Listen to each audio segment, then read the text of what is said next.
The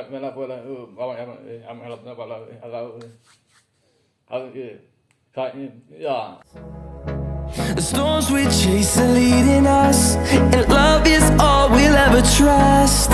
Yeah, no, I don't wanna waste what's left.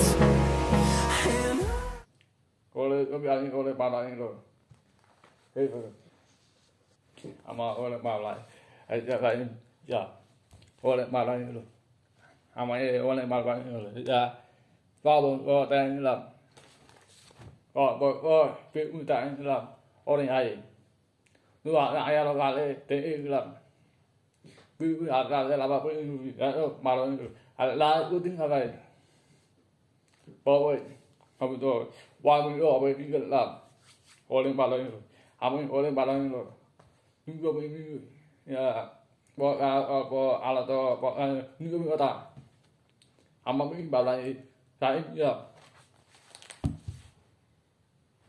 Lại bỏ vào cái của bà, vào bãi bó của bà, vào bãi cái bó của bà, cái gì?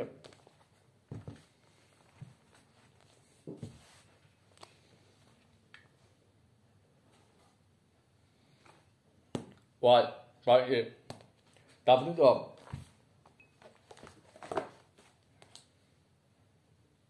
Không có bên làm bà thôi, là ai tiếp bà rồi. Không có làm bà này, ông ấy nghe đâu, tôi bán thế đâu, ông bà này rồi, cái giả mắm như bà này, tôi là ai làm, không có cái này, không bà rồi, bà ở bên gần làm, tôi ở bên gần làm, không bà gần là, không có bà là, hay giả mắm này rồi, không bà rồi, mới gặp ở bên gần là, ta ở bên, quay ở bên gần làm, gặp không gì, họ mới được bà, làm gì, họ mới được bà, nghe không? Hết giờ cái gì mới bà lại gì gọi lên bà lại rồi, hết giờ mà gọi lên bà lại à, hết rồi mới bà lại gọi lên à tôi rồi, mới không tại nhỉ, mới gọi lên bà lại rồi, không bà rồi, hết giờ mới bà lại không toàn bà, mới gọi lên toàn bà, mà cái bà cái con mà như là gọi lên bà lại rồi, hay là giờ đấy lại và về đây tặng I love you. Hello everyone. তোমাদের জন্য আজকে ছোট্ট এন্ড অন্যরকম একটা ভিডিও নিয়ে আসছি।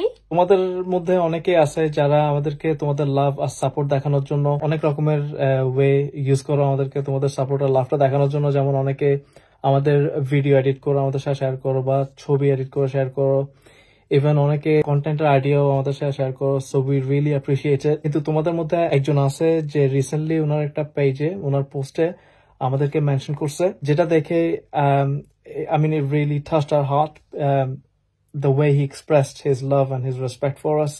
আর আমি আর রিকু চাই যেটা আমরা তোমাদের সাথেও শেয়ার করি, আর এটা হলো এই ভিডিওটা। Phải, dạ. Tôi đã bảo lên rồi, có đâu tôi làm. Thế là bảo là có đây, có đây rồi. Lên tay. Từ.